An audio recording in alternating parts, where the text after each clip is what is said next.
Shalom, selamat pagi Bapak Ibu, Saudara yang dikasihi Tuhan. Nah, mari kita sama-sama melihat dalam penyertaan Tuhan di dalam kehidupan Musa di dalam Keluaran 33 ayat 11 sampai 18. Keluaran 33 ayat 11 sampai 18. Musa meminta penyertaan Tuhan di gurun. Saya bacakan dari ayat 11, demikian firman Tuhan. Dan Tuhan berbicara kepada Musa dengan berhadapan muka seperti seorang berbicara kepada temannya. Kemudian kembalilah ia ke perkemahan, tetapi abdinya Yosua bin Nun, seorang yang masih muda, tidaklah meninggalkan kemah itu. Lalu berkatalah Musa kepada Tuhan, memang engkau berfirman kepadaku, suruhlah bangsa ini berangkat, tetapi engkau tidak memberitahukan kepadaku siapa yang akan kau utus bersama-sama dengan aku. Namun demikian engkau berfirman, aku mengenal namamu dan juga engkau mendapat kasih karunia di hadapanku. Maka sekarang jika aku kiranya mendapat kasih karunia di hadapanmu, beritahukan kiranya jalanmu kepadaku, sehingga aku mengenal engkau, supaya aku tetap mendapat kasih karunia di hadapanmu. Ingatlah bahwa bangsa ini umatmu. Lalu ia, yaitu Tuhan berfirman, aku sendiri hendak membimbing engkau dan memberikan ketentraman kepadamu. Berkatalah Musa kepada Tuhan, jika engkau sendiri tidak membimbing kami, janganlah suruh kami berangkat dari sini. Dari manakah gerangan akan diketahui bahwa aku telah mendapat kasih karunia di hadapanmu, yakni aku dengan umatmu ini? Bukankah karena engkau berjalan bersama-sama dengan kami, sehingga aku dengan umatmu ini dibedakan dari segala bangsa yang ada di muka bumi ini.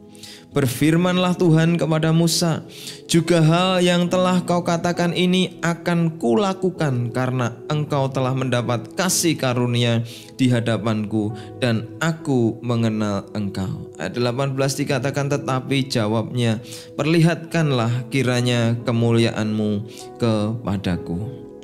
Nah, di ayat 19 kalian saya bacakan, tetapi firman-Nya, aku akan melewatkan segenap kegemilanganku daripadamu dan menyerukan nama Tuhan di depanmu. Menyerukan nama Tuhan di depanmu. Aku akan memberi kasih karunia kepada siapa yang kuberi kasih karunia dan mengasihani siapa yang kukasihani. Nah, kekasih Tuhan, di tengah-tengah keadaan Musa yang dipakai Tuhan untuk memimpin umat Israel untuk menjalani sebuah perjalanan yang sangat jauh dan dibutuhkan bukan hanya dengan kekuatan fisik tetapi juga mental dan juga kemampuan untuk memimpin umat yang dikatakan tegar tengkuk ya. Kesulitan yang dihadapi Musa di tengah-tengah ya, ketika Tuhan memerintahkan untuk meninggalkan Mesir dan menuju tanah perjanjian atau tanah Kanaan, bukan satu hal yang mudah. Harus dilewati sebenarnya tidak 40 tahun, tetapi mereka menjalaninya 40 tahun lamanya. Melihat padang gurun aja sudah gersang, pasti air kurang di sana, kekurangan banyak, kesulitan banyak. Belum nanti ada musuh bangsa-bangsa yang bisa menyerang mereka. Kesulitan dalam perjalanan padang gurun itu sudah sangat menyulitkan. Ya, saya rasa kalau kita disuruh jalan ke padang gurun nggak ada yang mau, saudara. Ya, tetapi Tuhan menyuruh Musa dan umatnya menuju tanah Kanaan melewati padang gurun. Nah, di samping sulitnya padang gurun jalan yang ditempuh Musa dan Israel, Musa masih diberhadapkan dengan ketegar tengkuan umat Israel. Istilahnya diserang njobon jero, saudara. Nah, dan keadaan ini sangat menyulitkan bagi Musa. Nah, itu adalah badai, saudara. Badai kehidupan dalam padang gurun yang dialami Musa dan juga umat Israel. Jadi tantangannya bukan keadaan yang namanya kekurangan, kesulitan, dan lain sebagainya. Kemudian penjarahan, serangan musuh. Tapi juga keadaannya adalah tekanan-tekanan batin yang diakibatkan oleh orang-orang di sekitarnya. Nah, menghadapi pandemi yang masih belum berakhir, Bapak Ibu Saudara dan dikasih Tuhan dimanapun berada, mari kita melihat bagaimana Musa yang dipakai Tuhan. Dia melewati banyak hal hingga akhirnya sekalipun dia tidak sampai menginjakkan kaki ke tanah Kanaan, tapi dia melayangkan matanya sampai ke seluruh tanah Kanaan. Dan dia memimpin umat itu, merilis umat itu menuju Kanaan dalam kepemimpinan Yosua di masa yang selanjutnya. Tetapi catatan Alkitab yang luar biasa kasih Tuhan. Musa yang menghadapi badai serangan luar dan dalam ya. Seperti COVID ini saudara. Gak hanya menyerang fisik saudara, orang yang sakit, kita melihat bagaimana korbannya. Tapi kita bersyukur puji Tuhan sudah makin banyak yang sembuh dan angka kematian makin banyak ditekan. Bersyukur karena kasih Tuhan menolong bangsa kita saudara. Tetapi mari kita kembali ke Musa ini saudara. Musa mengalami badai itu 40 tahun saudara. Dan kita mengalami baru beberapa bulan ya. Tadi pagi dijelaskan Pak Gembala bagaimana dalam konteks ibadah dan ketaatan ritualitas kepada Tuhan aja ya harus begitu ketat sekali. Tetapi karena kasih Tuhan semua dapat dilakukan Musa dengan baik. Nah, kekasih Tuhan melewati masa yang sulit ini, mari kita belajar dari Musa. Musa memimpin orang Israel berhasil. Musa dikenal sebagai orang yang saudara menulis 5 kitab yaitu Taurat dan membawa orang Israel menjadi satu bangsa. Kemudian Musa juga dikenal dengan kerendahan hatinya. Musa dikenal dengan sebagai pemimpin umat, nabi yang berhadapan muka dengan Tuhan. Di orang Israel mengenal nabi tidak ada yang seperti Musa saudara. Musa nabi di atas, maksudnya bukan di atas segala nabi, maksudnya nabi yang di atas rata-rata para nabi. Jadi nabi yang mendirikan, menegakkan Israel, itulah Musa saudara. Luar biasa yang diberkati Tuhan dalam kehidupan Musa. Kalau kita mau mengecap berkatnya di tengah-tengah badai kehidupan, Musa sudah melewati 40 tahun tantangan itu. Dan kita hari ini diperhadapkan dengan pandemi itu. Tapi saya percaya oleh penyertaan Tuhan di tengah badai ini, Tuhan akan tolong kita, Tuhan akan berkati kita, Tuhan akan angkat kita. Karena kita mau melihat rencana Tuhan di dalam kehidupan kita. Yang pertama, apa yang menjadi rahasia Musa mampu melewati badai 40 tahun itu dari luar dan dalam tekanannya. Yang pertama adalah Musa selalu mencukupkan diri dengan kasih karunia Tuhan. Musa mencukupkan diri dengan kasih karunia Tuhan. Ayat 12 dan 13 dikatakan, Musa berkata kepada Tuhan, memang engkau berfirman kepadaku, suruh bangsa ini berangkat, tetapi engkau tidak memberitahukan kepadaku siapa yang kau utus bersama-sama dengan aku. Namun demikian Tuhan berfirman, aku mengenal namamu dan juga engkau mendapat kasih karunia di hadapanku. Saudara, Musa sadar tahu dirinya dikasihi Tuhan. Ada kasih karunia, dan kasih karunia ini ditulis dari kata ken saudara, yang artinya ya bisa grace, bisa favor, bisa perkenanan, bisa anugerah, tapi juga bisa artinya acceptance, kesetujuan, persetujuan Tuhan. Ada kesepakatan dengan Tuhan. Jadi ketika Musa sadar hidupnya diberi kasih karunia Tuhan dan Tuhan mengenal Musa, Musa belajar untuk menerima kasih karunia itu dengan apa saudara? Dengan hidupnya selalu sepakat dengan Tuhan. Hidupnya selalu setuju dengan apa yang Tuhan mau dalam kehidupannya. Jadi orang yang hidupnya mencukupkan kasih karunia itu dalam ayat ini saudara ya, dicirikan yaitu yang pertama orang yang hidupnya selalu berdoa, meminta agar Tuhan yang tunjukkan jalan untuk dia melangkah dengan kasih karunia atau iman saudara. Ya. Kasih karunia itu adalah yang menuntun iman kita yang sesungguhnya. Berdasarkan kasih karunia yang telah Yesus mati di atas kayu salib, itulah kasih karunia Allah. Belas kasihan Tuhan yang diberikan Tuhan dalam hidup manusia. Mereka yang percaya, kita percaya kepadanya. Kita menerima kasih karunia itu, dan kasih karunia itu menjadi landasan iman apa saja yang dikerjakan oleh setiap anak Tuhan. Nah, kekasih Tuhan selalu berdoa tadi dikatakan di ayat yang ke-13 tadi. Ya. selalu menyandarkan pengharapannya kepada Tuhan. Nah, orang yang selalu minta petunjuk Tuhan dalam hidupnya, maka Tuhan akan mengajarkan jalan-jalannya. Tuhan akan menunjukkan jalan, Tuhan akan memberitahu jalannya kepada orang tersebut. Nah, kasih Tuhan, kata tunjukkan jalan ini menuju kepada sebuah rencana, gambaran besar rencana Tuhan dalam kehidupan manusia. Jadi benar apa yang dikatakan hamba-hamba Tuhan, fokus pada Tuhan, fokus pada rencana Tuhan, dan jangan fokus pada keadaan atau badai yang sedang terjadi.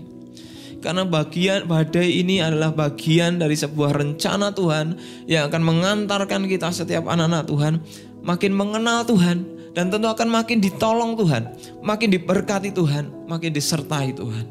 Maka waktu kita berdoa, saudara, hari-hari ini kita terus berdoa ya. Doa pagi, doa jam 8 ya, nanti ada doa-doa pribadi kita, ada yang masih mendoakan lain sebagainya.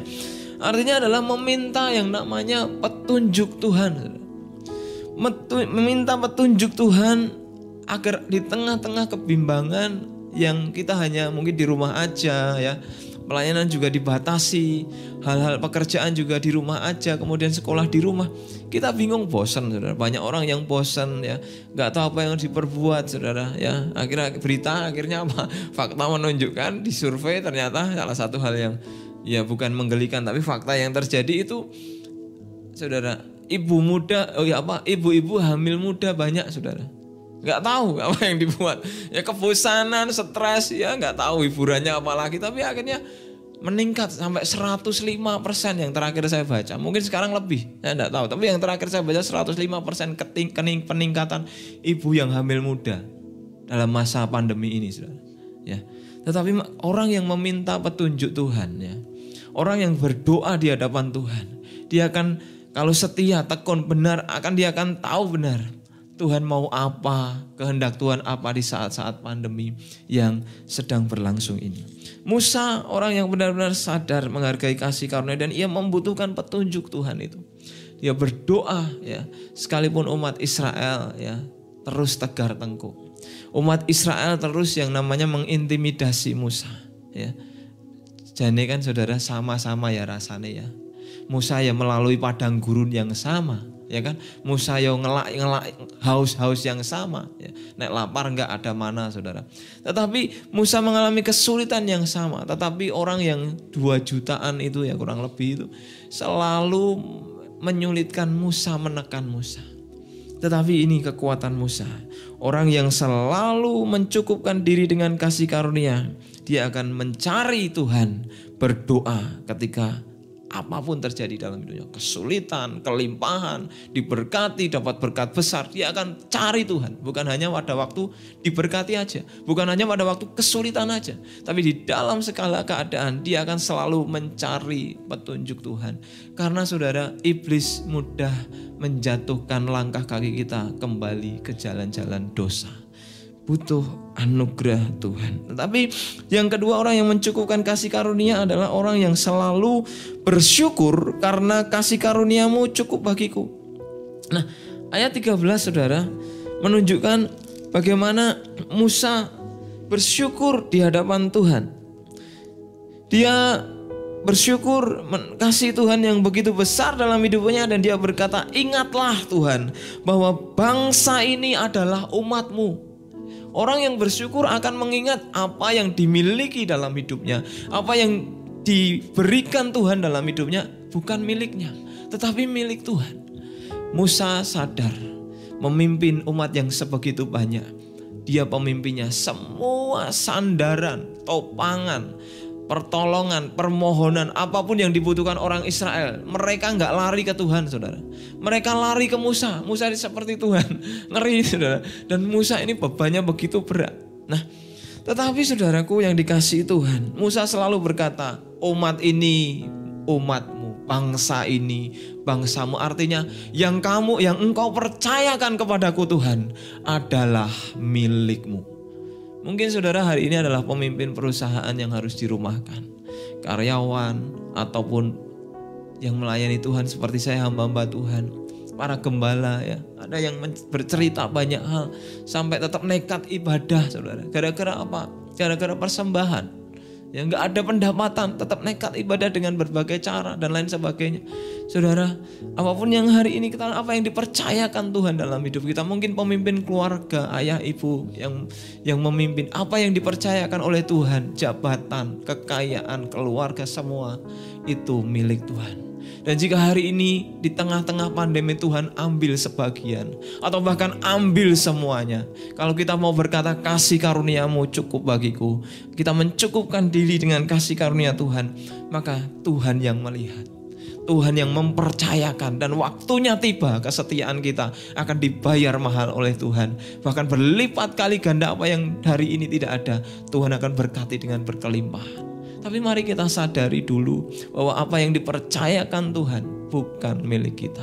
Jadi kalau kita kehilangan gaji, kehilangan penghasilan, kehilangan pekerjaan, kehilangan bisnis, kehilangan jodoh saudara, jangan kita merasa kehilangan. Ini bagian dari rencana Tuhan dalam hidup kita.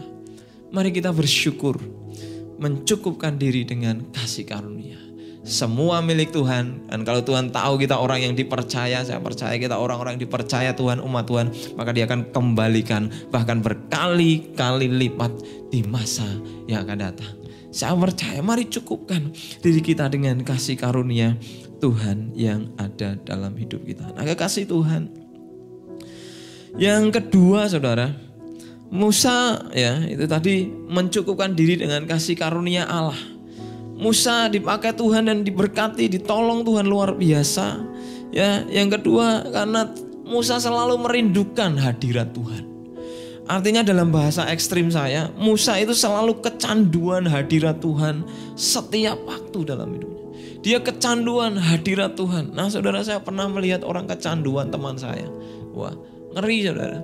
Bangun tidur, langsung melakukan tindakan yang kurang etis saudara. Memang namanya juga, tapi kenapa? Karena dia sedang diasingkan ya, sehingga tidak bisa dipaksa dipisahkan dari candu narkoba itu. Kemudian ngeri, sampai tindakannya memang istilahnya kita sendiri melihat aja malu saudara. Cuma itulah di luar kesadaran dia ya. Narkoba telah merenggut yang namanya kesadarannya dia ya, sehingga hidupnya itu hidupnya itu berada di dalam ketidaksadaran yang membawa dia bahkan akhirnya bertindak yang tidak etis. Saya katakan tadi tidak etis. Dan itu bukan hanya sekali saudara, tetapi berkali-kali dan sering kali ya. Dan yang mungkin satu kamar bisa tahu saudara. Saya yang tidak satu kamar beberapa kali menjumpainya, dan kita hanya diamin. Kita mau tolong, kalian kita doain saudara. Kita doain aja. Nah, karena dia sedang berproses saudara. Nah, seperti narkoba, orang yang kecanduan narkoba itu merenggut saudara. Merenggut ya yang namanya kehidupan orang, kesadaran orang, sehingga orang ditarik, diikat untuk melakukan sesuatu yang kecenderungannya ya seperti ya efek dari narkoba itu sendiri yang ada di dalam tubuh seseorang. Tetapi saudara, waktu seseorang rindu hadirat Tuhan, kecanduan hadirat Tuhan, ya, yang terjadi adalah manusia daging kita akan direnggut oleh manusia roh, dan kita akan kecanduan yang namanya melakukan kehendak roh, ditawan menjadi tawanan roh. Saya melihat teman saya seperti menjadi tawanan akibat efek narkoba ini saudara. Nggak sadar, nggak nyadari, ditanya cuma senyum-senyum saudara. Tapi saya percaya waktu kita kecanduan hadirat Tuhan saudara, bukan kayak itu saudara, yang terjadi, tetapi kita makin mampu meninggalkan kehidupan manusia daging dan makin mencandu untuk mengikuti, menjadi tawanan Roh Kudus dan hidup melakukan kehendak Roh Kudus dalam kehidupan kita. Nah, ayat 14-15 mengatakan, lalu Tuhan berfirman, aku sendiri hendak membimbing engkau dan memberikan ketentraman kepadamu. Tuhan memberikan ketentraman dan bimbingannya kepada kita saudara. Orang yang selalu rindu hadirat Tuhan akan dibimbing dan diberikan ketentraman. Karena hadirat Tuhan itu, ketika Tuhan hadir, maka Tuhan berkata, damai sejahtera bagimu. Kerajaan Allah berbicara bukan soal makanan. Kerajaan Allah berbicara tentang damai sejahtera, berbicara tentang sukacita karena Roh Kudus, berbicara tentang pekerjaan-pekerjaan Allah, berbicara tentang damai sejahtera. Nah, damai sejahtera adalah ketentraman yang Tuhan berikan di dalam kehidupan anak-anak Tuhan, saudara. Nah, kata ketentraman ini diterjemahkan dalam hampir semua versi bahasa Inggris dengan kata rest, istirahat atau sabat atau perhentian. Jadi ketentraman atau kedamaian itu gambarannya adalah seorang yang beristirahat, ya. Istirahat selamanya dari fisik ini mati, saudara, ya kan, meninggal dunia dari fisik, ya. Tetapi istirahat yang sering kali kita alami adalah waktu kita tidur, hibernasi, saudara. Bayangkan waktu kita tidur dengan tenang, ya, nggak ada khawatir, ya. Nggak ada di dalam waktu kita tidur ngimpi doyak-doyak virus corona. Mungkin ada, tapi normalnya enggak, saudara. Yang ketakutan setengah mati saya yakin dikejar-kejar virus corona, saudara. Ya. Tetapi saya melihat normalnya orang tidur dia akan, ya tentu ya, merem, saudara. Kemudian tenang, masalah-masalah tidak ada dalam pikiran lagi. Semua tenang, sekalipun dalam keadaan tidur bisa saja, saudara, bahaya datang dan dia mengalami kecelakaan atau meninggal pada saat itu. Tetapi tidak ada pikiran nanti kita waktu tidur, nanti mati, kecuali orang itu ketakutan setengah mati. Jadi inilah rest, saudara. Rest itu adalah bukan hanya sekedar kita mengalihkan, saudara, tapi benar-benar kita itu enggak lagi mikirin. Sekalipun dalam keadaan, dalam kesadaran, ya, di dalam manusia bawah sadarnya masih ada tersimpan memori-memori itu. Tetapi begitu tenang, begitu rest, begitu seperti berhenti, ya, tempat perhentian. Karena apa, saudara? Karena percaya ada Tuhan yang menjagai, ada Tuhan yang melindungi, ada Tuhan yang menopang, ada Tuhan yang menolong, dan ada Tuhan yang akan memberkati sekalipun pada waktu rest, istirahat. Kita nggak ngerjain apa-apa, tapi firman Tuhan katakan Tuhan memberkati anak-anaknya yang dicintainya pada waktu ia rest, tidur. Ini rest yang benar-benar, maksudnya yang benar-benar sehat, benar-benar baik menurut kehendak Tuhan. Maka mari kita rest, memiliki ketentraman dan ketenangan di dalam Tuhan. Karena segala beban saudara dan saya telah dipikul Tuhan. Bukan berarti kita tanpa beban, kita masih bisa mengerjakan itu, saudara. Tetapi Tuhan yang berjanji, Tuhan yang menyertai, Tuhan yang akan menolong kita seperti induk Raja Wali yang menopang anak-anaknya. Tuhan bertanggung jawab atas kehidupan kita. Nah, dalam bahasa Jawa menarik sekali, saudara. Ayat ini diterjemahkan dengan kata aku dhewe sing bakal ngirit lakumu sarta maringi kemenangan marang kowe. Maringi kemenangan marang kowe, ngirit lakumu, ya, memimpin jalan, membimbing jalan, tetapi juga memberikan kemenangan. Ketentraman ini adalah kemenangan, saudara. Nah, damai sejahtera atau ketentraman ini seperti udara atau berkat-berkat Tuhan yang tidak terlihat, seperti oksigen yang kita hirup setiap hari kita tidak sadari, tetapi kita sudah menikmatinya, tetapi kita masih menanyakannya kadang. Nah, jadi damai sejahtera ketentraman ini adalah apa yang sudah dikerjakan Tuhan dalam hidup kita, sekalipun itu tidak terlihat, tapi kita menikmatinya setiap hari. Damai sejahtera adalah energinya orang percaya. Nah, kekasih Tuhan, mari kita hidup di dalam yang namanya rindu hadirat Tuhan. Orang yang di dalam hadirat Tuhan akan dipenuhi damai sejahtera. Ada orang berkata, saya berdoa tapi kok nggak damai sejahtera. Wah, cek lagi cara berdoa, cara hidup, dan lain sebagainya. Tapi saya percaya, saudara, Tuhan ketika hadir dalam hidup kita, dalam hati kita, dalam pikiran kita, damai sejahtera kuberikan bagimu. Itu firman Tuhan. Maka saya percaya orang-orang yang kuat di dalam Tuhan, sekalipun menghadapi badai, ya, dia tetap tenang. Mungkin kekurangan dia secara finansial, mungkin kurang secara kesehatan, iya, tetapi orang yang tenang menghadapi badai karena dia percaya ada Tuhan yang tidak pernah meninggalkan. Ada Tuhan yang menyertai.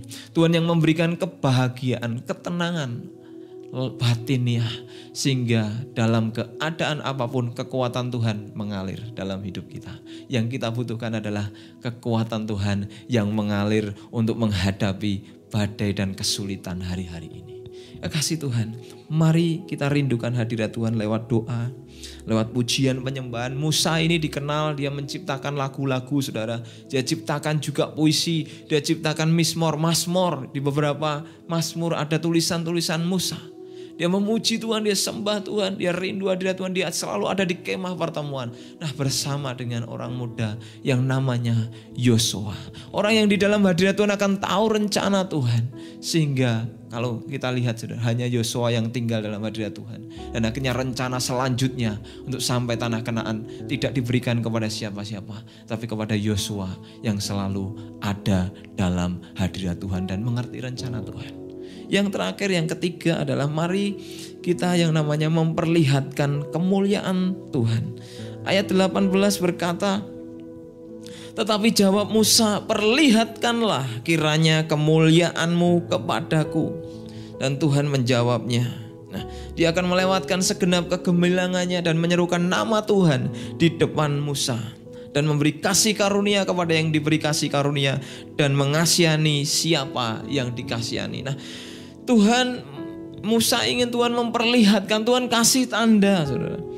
Kasih tanda, kemuliaanmu nyatakan dalam hidupku. Nah, Musa rindu Tuhan menyatakan ya, atau menunjukkan, menampakkan, saudara, menyingkapkan kemuliaan Tuhan itu di dalam kehidupannya.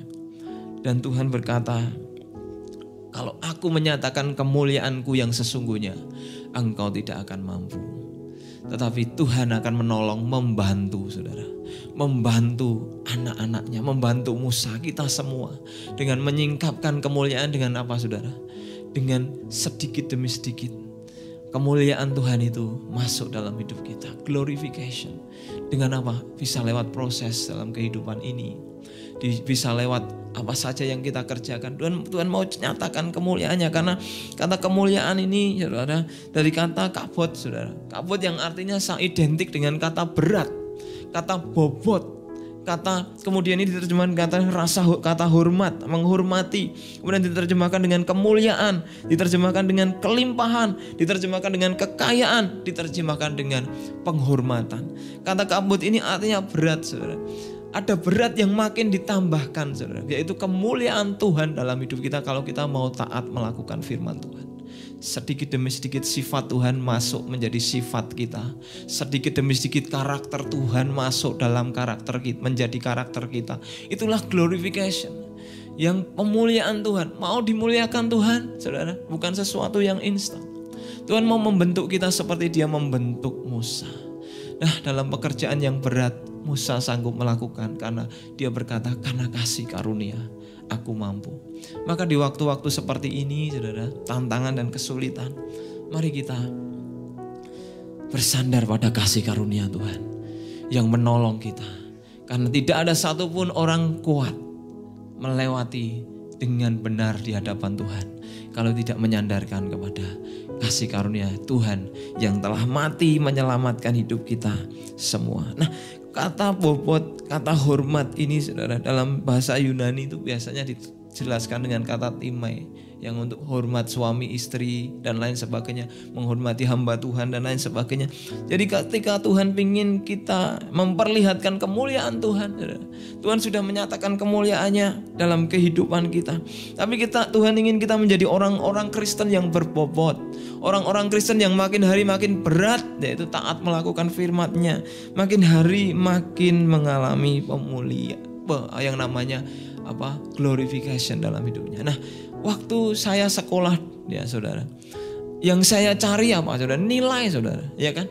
Yang saya cari ilmu pengetahuan, saudara, tentunya. Tetapi untuk menunjukkan bahwa saya punya ilmu pengetahuan, seringkali itu dikasih nilai, saudara, dikasih nilai. Jadi bobot itu artinya adalah nilai. Nilai kalau mau ngejar skor 60 ya, sudah belajar sungguh-sungguh nilainya 60, 70, ya itulah bobot kita. Tapi ada yang sungguh-sungguh dapat 100, saudara. Lah itulah bobot kita, saudara. nilai kita. Nah, hari-hari ini hidup kita di hadapan Tuhan seperti kita sedang proses belajar di dalam sekolah kehidupan. Dan mari kita di akhir zaman ini, di generasi terakhir gereja akhir zaman ini, kita berlomba memacu diri kita. Makin bobot nilai kita di hadapan Tuhan dan juga sesama makin meningkat.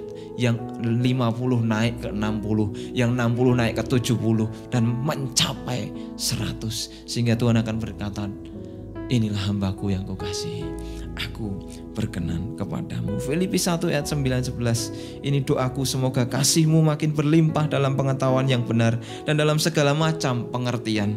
Dan dikatakan oleh Rasul, sehingga kamu dapat memilih apa yang baik, supaya kamu suci dan tak bercacat menjelang hari Kristus, penuh dengan buah kebenaran yang dikerjakan oleh Yesus Kristus untuk memuliakan dan memuji Allah. Penuh dengan buah kebenaran yang dikerjakan oleh Kristus di dalam firman-Nya untuk memuliakan dan memuji Tuhan. Saudara, ini pesan Rasul Paulus dalam Filipi 1 ayat 9-11. Bagaimana orang-orang yang memuliakan Tuhan, dia harus penuh dengan buah kebenaran, penuh dengan firman, dan kemudian mengerjakannya seperti Tuhan Yesus mengerjakannya. Dan itulah bagaimana memuliakan nama Tuhan. Hari-hari ini ya saudara, mungkin kesulitan, kekurangan dan sebagainya, kita anak-anak Tuhan, gereja Tuhan terus menjadi berkat. Ya, kesempatan saudara di tengah-tengah pandemi ini menjadi berkat. Ya, tidak harus mungkin yang tidak punya materi dengan yang lain, dengan menguatkan orang yang sedang hari-hari ini terpuruk. Bisa dengan kata-kata, dengan kesaksian, bisa dengan semangat, bisa dengan kekayaan, dengan berkat, dengan apapun yang kita miliki hari-hari ini. Mari kita persembahkan hidup kita untuk kemuliaan nama Tuhan. Kita lihat ada banyak orang-orang yang letih lesu, ada banyak orang-orang yang kekurangan dan lemah. Mereka butuh kita. Tuhan ingin kita memperlihatkan kemuliaan Tuhan di tengah-tengah kehidupan banyak orang hari-hari ini. Saya percaya Tuhan akan tolong kita semua. Pandemi pasti berlalu, badai pasti berlalu, tetapi penyertaan Tuhan akan terus ada di dalam hidup kita. Dan penyertaan itu yang menolong kita kapanpun kita membutuhkan. Ada pertolongan Ebenezer Tuhan dalam hidup saudara dan saya. Kiranya Tuhan memberkati.